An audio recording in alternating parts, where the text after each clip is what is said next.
Halo saudara, salam sejahtera untuk kita semuanya. Senang sekali bisa berjumpa dengan setiap saudara di dalam Sela pada saat ini. Mari kita membawa event kita, acara kita Sela pada hari ini di dalam doa. Bapa, dalam nama Tuhan Yesus, kami membawa waktu kami untuk kami mendekat kepadamu, datang ke hadirat-Mu, menyembah dan mau mendengarkan apa yang Kau akan berkata-kata kepada kami. Kami serahkan Roh Kudus sendiri yang bekerja, menjamah, memberikan pengertian pewahyuan, biar ini bukan hanya menjadi semacam informasi pengetahuan semata, tapi hati kami boleh digugah, hati kami boleh digerakkan, dibebaskan, dibukakan akan kebenaran firman-Mu, dan memampukan kami bukan hanya menjadi pendengar, tetapi menjadi pelaku-pelaku firman Tuhan. Kami serahkan waktu ini di dalam nama Tuhan Yesus. Amin.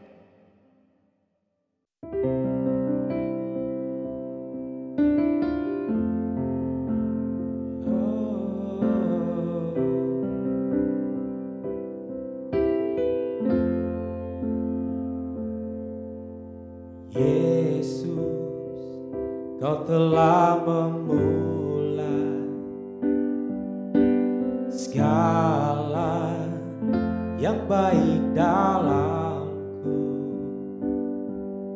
Engkau menjadikanku serupa gambaran-Mu dan berharga di mata-Mu. Yesus, Kau telah memulai karya yang mulia dalamku. Kau berikan hidup-Mu sebagai ganti dosaku, karena kasih-Mu padaku.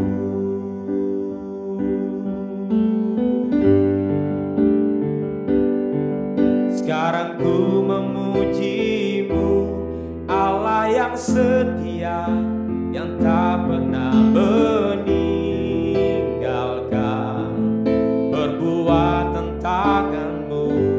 Sekarang ku menyembah-Mu, Allah yang mulia, sempurnakan setiap hidupku agar indah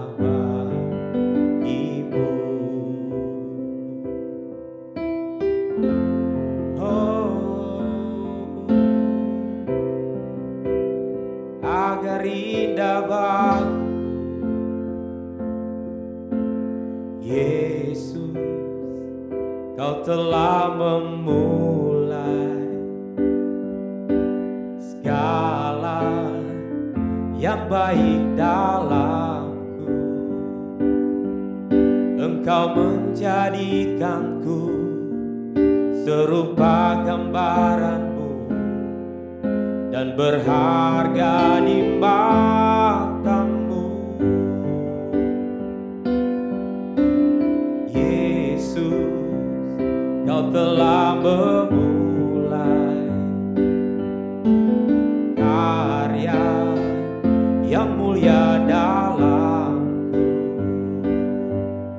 Kau berikan hidup-Mu sebagai ganti dosaku, karena kasih-Mu padaku. Oh,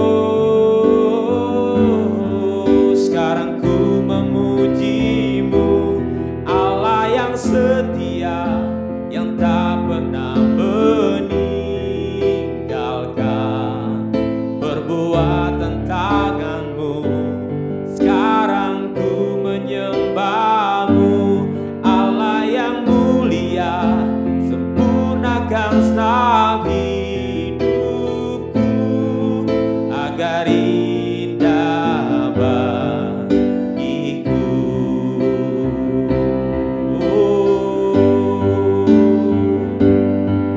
Sekarang ku memuji-Mu, Allah yang setia, yang tak pernah meninggalkan perbuatan tangan-Mu.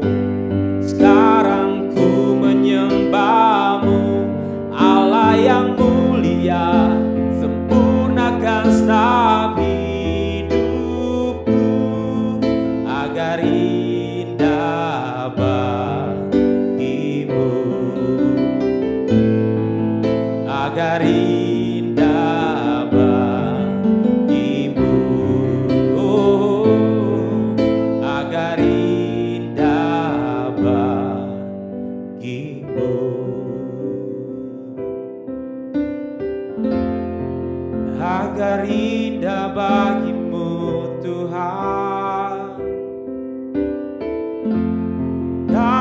menyembah-Mu, kami memuji-Mu. Biar hidup kami menyenangkan-Mu Tuhan, agar indah bagi-Mu.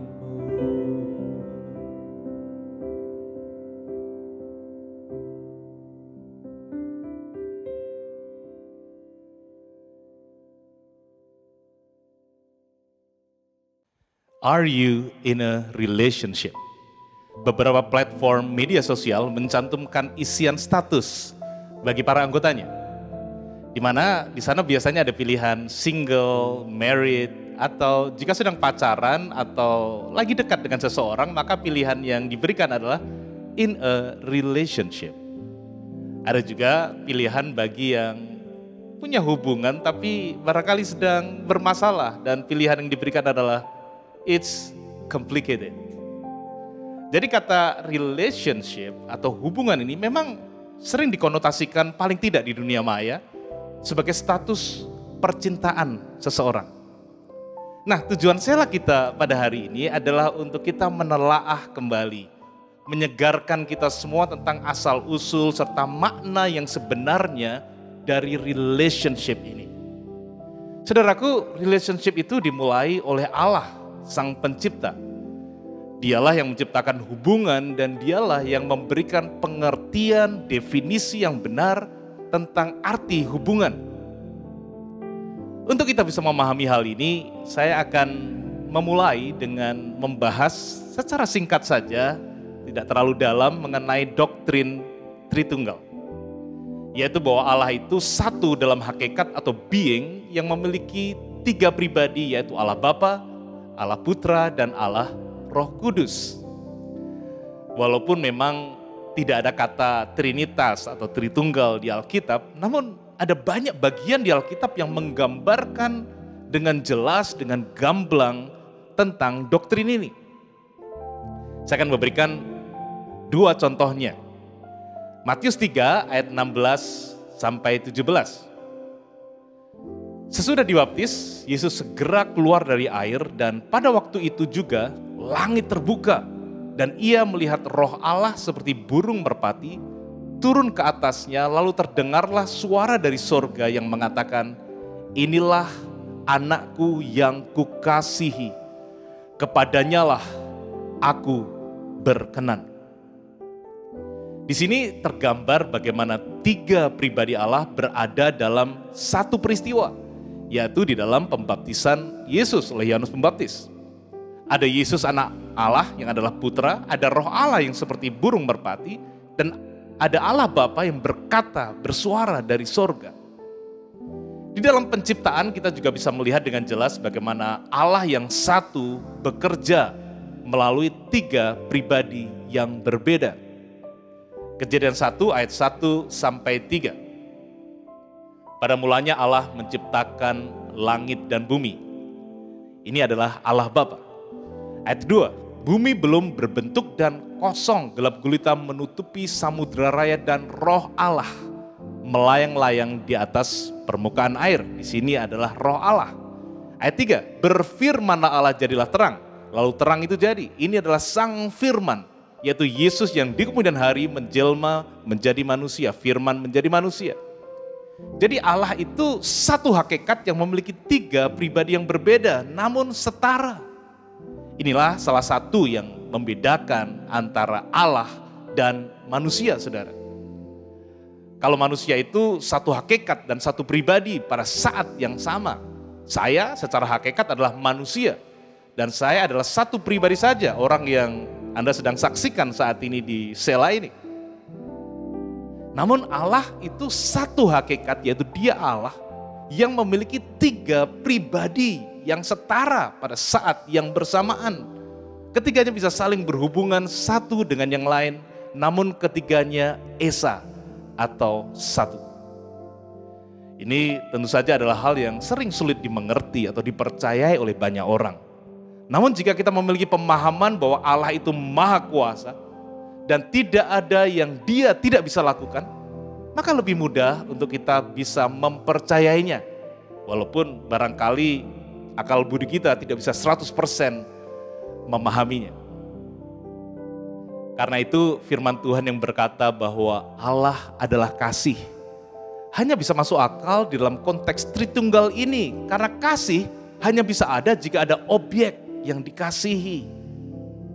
Allah Bapa, Allah Putra, dan Allah Roh Kudus ketiganya setara dan saling mengasihi satu dengan yang lainnya. Inilah asal usul dari sebuah hubungan yang indah, hubungan yang penuh kasih di antara tiga pribadi Allah yang adalah satu. Dan Allah menciptakan manusia kemudian bukan karena Allah membutuhkan objek untuk dikasihi. Saudara, Allah itu self-sufficient. Allah tidak memerlukan atau bergantung kepada siapapun atau apapun juga. Self-sufficient. Dan saat Allah memutuskan untuk menciptakan alam semesta dan kemudian menjadikan manusia sebagai ciptaan yang terutama dari segala ciptaannya, bahkan diciptakan dalam rupa dan gambarnya sendiri, maka Allah menurunkan sifat relational yang telah ada dalam diri Allah Tritunggal kepada manusia. Jadi karena Allah adalah Allah yang relational, di dalam ketritunggalannya, Allah menghendaki manusia untuk juga memiliki sifat hubungan yang relasional. Bahkan untuk meneguhkan pentingnya memiliki hubungan yang seperti ini, Tuhan Yesus dalam Perjanjian Baru memberikan sebuah hukum tentang hubungan yang sangat penting, yang harus dihidupi oleh semua manusia, oleh saudara dan juga oleh saya. Itulah hukum di mana semua hukum yang ada sebelumnya bergantung kepadanya. Inilah yang dikenal atau disebut sebagai hukum yang utama dan yang terutama. Mari kita membaca Matius 22 ayat 36 sampai 40. Guru, hukum manakah yang terutama dalam hukum Taurat? Jawab Yesus kepadanya, kasihilah Tuhan Allahmu dengan segenap hatimu dan dengan segenap jiwamu dan dengan segenap akal budimu. Itulah hukum yang terutama dan yang pertama. Ayat 39, dan hukum yang kedua yang sama dengan itu ialah kasihilah sesamamu manusia seperti dirimu sendiri. Pada kedua hukum inilah tergantung seluruh hukum Taurat dan kitab para nabi. Inilah relationship yang Tuhan mau untuk kita miliki. Sebuah hubungan kasih kepada Tuhan dan hubungan kasih kepada sesama. Kadang ajaran kekristenan itu tanpa disadari menjadi begitu rumit, membingungkan. Kadang ada begitu banyak pengajaran. Kita kadang sibuk dengan banyak pelayanan, rutinitas ibadah yang mengalihkan perhatian kita dari kebenaran yang sederhana ini. Saudara, itu semuanya tadi yang saya sebutkan tidak salah. Dan kita memang memerlukan pengajaran, kita perlu melakukan berbagai jenis pelayanan dan lain sebagainya. Namun saudara, kalau kita tidak hati-hati, kita bisa kehilangan the simplicity of Christianity. Kehilangan kesederhanaan kekristenan. Kasih Tuhan, kasih sesama. Miliki hubungan kasih kepada Tuhan dan miliki hubungan kasih dengan sesama. Inilah inti ajaran Yesus, inilah inti kekristenan. Kita bisa melakukan banyak pelayanan, tahu banyak hal tentang Alkitab, dan pada saat yang sama kita bisa tidak memiliki hubungan kasih dengan Allah dan hubungan kasih dengan sesama, dan kita menjadi orang Kristen yang miss the point. Hukum utama dan terutama bukanlah taatilah Tuhan Allahmu dan berbuat baiklah kepada sesamamu. Bukan, saudara. Hukum yang utama dan yang terutama adalah kasihilah Tuhan Allahmu dan kasihilah sesamamu manusia.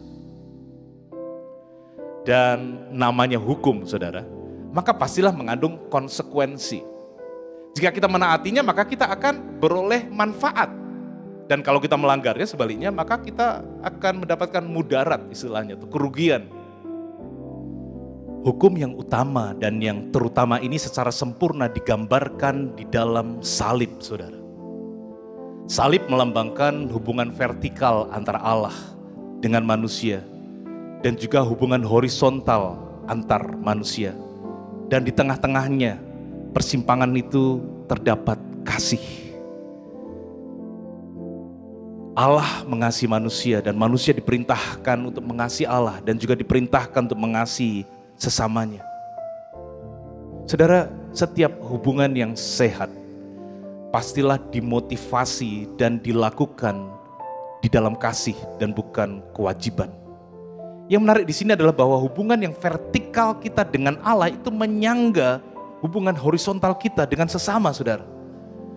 Hubungan vertikal kita dengan Allah itu yang menjadi penyangga hubungan horizontal kita dengan sesama kita. Yang pertama, mari kita membahas tentang hubungan vertikal kita dengan Tuhan. Jadi saudara, saat kita menerima kasih dari Allah, dan kemudian kita menyatakan kasih kita kepada Dia, maka hubungan kasih yang demikian menjadi kekuatan untuk kita bisa terus-menerus mengasihi sesama kita. Karenanya hubungan pribadi kita dengan Allah itu sangatlah penting, saudara. Rasul Paulus bahkan berani berkata bahwa hubungan pengenalan akan Yesus Tuhanku itu lebih mulia daripada semuanya. Artinya hubungan pengenalannya dengan Tuhan Yesus itu jauh lebih penting dari semua hubungan yang dimilikinya dan dari semua yang dikerjakan atau bahkan pelayanannya. Tentu saja hubungan-hubungan yang lain bukannya tidak penting, seperti hubungan dengan orang tua, dengan adik kakak, dengan saudara seiman, bahkan juga dengan mereka yang belum kenal Tuhan, dan segala jenis hubungan horizontal lainnya, itu semua penting. Namun di saat hubungan vertikal kita dengan Tuhan baik dan sehat, maka semua hubungan horizontal kita akan fall into place, akan mengikuti dengan sendirinya. Seringkali gesekan atau tensi dalam hubungan dengan sesama itu adalah gambaran refleksi dari hubungan kita dengan Tuhan. Sepanjang hubungan kita dengan Tuhan baik-baik saja, maka akan mudah bagi kita untuk bisa lebih bersabar dengan orang-orang yang menyebalkan. Bagi anak-anak lebih taat kepada orang tua atau kepada otoritas. Kita akan menjadi lebih mudah mengampuni. Oleh karena kita memiliki kasih, kita lebih mudah memiliki belas kasihan kepada yang terhilang. Kita lebih mudah untuk melakukan mungkin one-to-one, hadir dalam life group, aktif dalam pelayanan dan lain-lain. Kita lakukan karena kasih kepada Tuhan dan kasih kepada sesama. Semuanya adalah hasil dari kesehatan hubungan kita yang sejati dengan Tuhan. Saudara, di katedral-katedral kuno di Eropa, hampir selalu ada namanya rose window atau kaca patri atau stained glass yang indah dan berwarna-warni. Walaupun model dan coraknya itu berbeda-beda, umumnya rose window ini memiliki satu kesamaan, yaitu bahwa ada gambaran Allah di bagian tengah, dan di sekelilingnya kemudian ada gambar manusia, umumnya orang-orang kudus, ya santo santa, serta berbagai gambar tentang aktivitas kehidupan manusia di sekelilingnya. Tujuan dari pembuatan rose window ini adalah untuk mengingatkan jemaat yang datang beribadah bahwa Tuhan itu seharusnya menjadi pusat, menjadi center dari semuanya. Tuhan ada di pusat dan Dia ada untuk memberi kehidupan, memberi terang kepada orang-orang kudus, menyatakan kasih kepada mereka yang mengitarinya, bahkan dalam segala jenis pelayanan dan kehidupan yang terpancar daripadanya. Saudara, jika kita memiliki hubungan yang penuh kasih dengan Allah yang adalah kasih, maka segala jenis hubungan kita pun yang kita miliki akan terpancar daripadanya, akan terpengaruh daripadanya. Jadi pertanyaan saya bagi kita semua hari ini adalah, how is your relationship status with God? Bagaimana status hubungan saudara dengan Tuhan? Apakah baik-baik saja? Apakah menggairahkan? Atau sedang jauh atau kering atau it's complicated? Di Matius 15 ayat 7 sampai 9, Tuhan Yesus berkata, "Hai orang-orang munafik, benarlah nubuat Yesaya tentang kamu. Bangsa ini memuliakan aku dengan bibirnya, padahal hatinya jauh daripadaku. Percuma mereka beribadah kepadaku, sedangkan ajaran yang mereka ajarkan ialah perintah manusia. Saudara, konteks ayat ini adalah perkataan Tuhan Yesus kepada ahli Taurat dan orang-orang Farisi yang mereka sangat taat beribadah, sangat rajin, komitmen dalam melayani, tapi hatinya jauh dari Tuhan. Hatinya tidak ada kasih kepada Tuhan, tidak ada loving relationship dengan Tuhan. Saudara, ayat ini tetap relevan dalam kehidupan kita karena kita pun, saudara dan saya, bisa jatuh dalam kesalahan yang sama dengan mereka. Kita ingat Tuhan juga pernah menegur jemaat Efesus di kitab Wahyu pasal yang kedua. Saya akan bacakan ayat kedua sampai ada ayat yang kelima dari bahasa Indonesia sehari-hari. Aku tahu apa yang kalian buat. Kalian bekerja keras dan kalian tabah sekali. Aku tahu bahwa kalian tidak memberi hati kepada orang jahat. Dan orang-orang yang mengaku dirinya rasul padahal bukan, sudah kalian uji. Dan kalian dapati bahwa mereka pembohong. Kalian sabar dan kalian menderita karena aku. Dan kalian tidak putus asa. Tetapi ini keberatanku terhadapmu. Kalian tidak lagi mengasihi aku seperti semula. Sebab itu ingatlah betapa jauh kalian sudah jatuh. Bertobatlah dari dosa-dosamu dan lakukanlah apa yang kalian lakukan semula.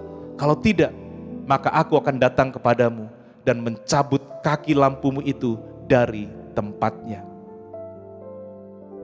Saudara, kita semua bisa mengalami hal yang sama. Kita sibuk melakukan banyak hal yang baik untuk tujuan yang baik.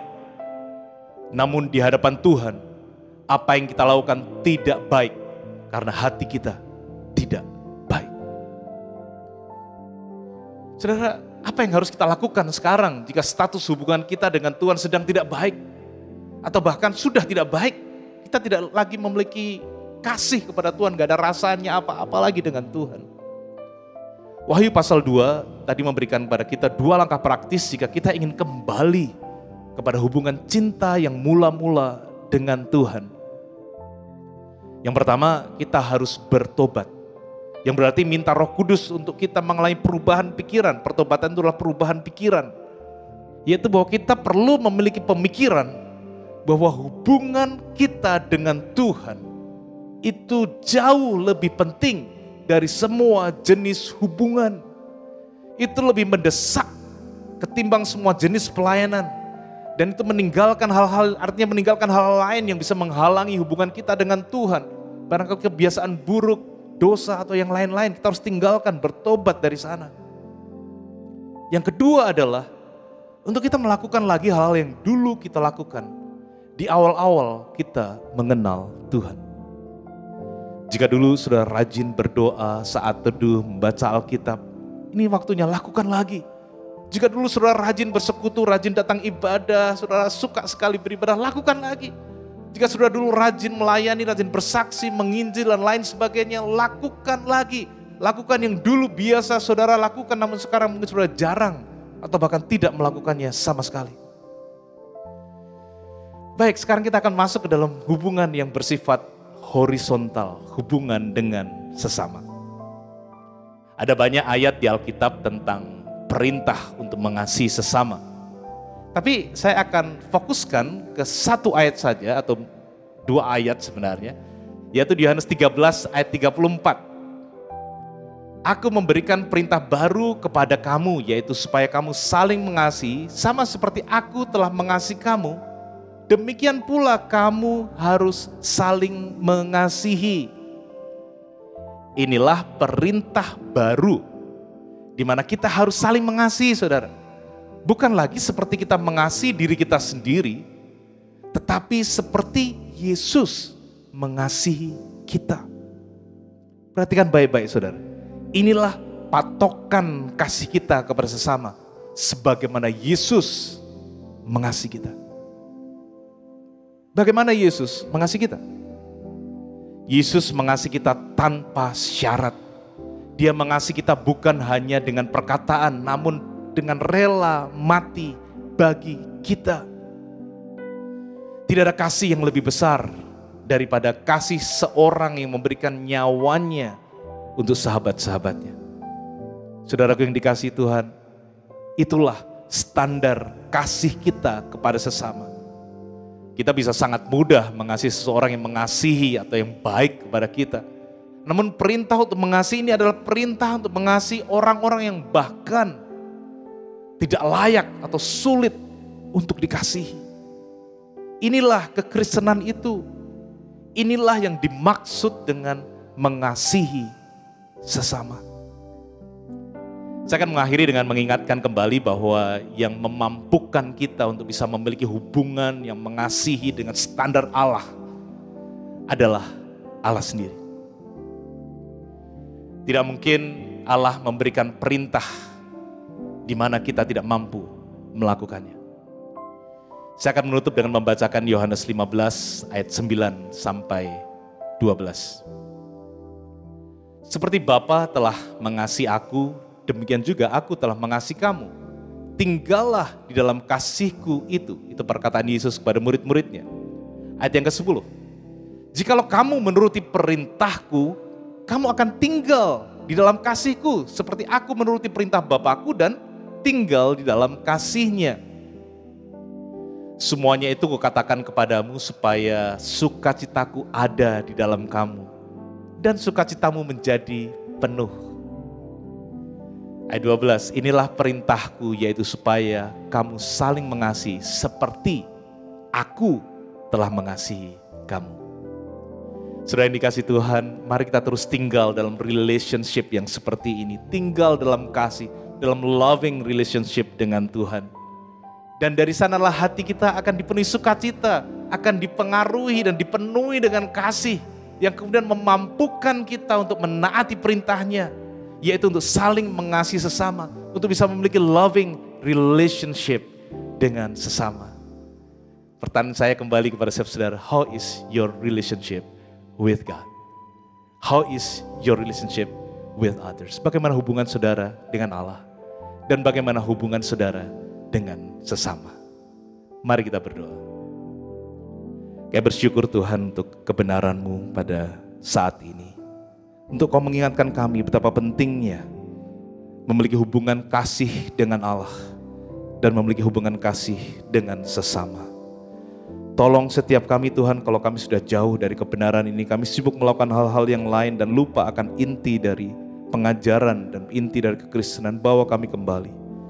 Tolong kami Tuhan kembali kepadamu. Bahwa setiap kami bahkan yang mendengarkan Sela, menyaksikan Sela pada saat ini, untuk kami kembali kepada loving relationship. Untuk setiap kami kembali memiliki hubungan kasih dengan Allah dan hubungan kasih dengan sesama. Sehingga sungguh-sungguh kami boleh dipakai Tuhan menjadi terang, menjadi berkat bagi orang-orang di sekeliling kami. Dan nama Tuhan saja yang akhirnya dipermuliakan. Terima kasih Bapa, di dalam nama Yesus kami berdoa. Amin. Tuhan Yesus memberkati.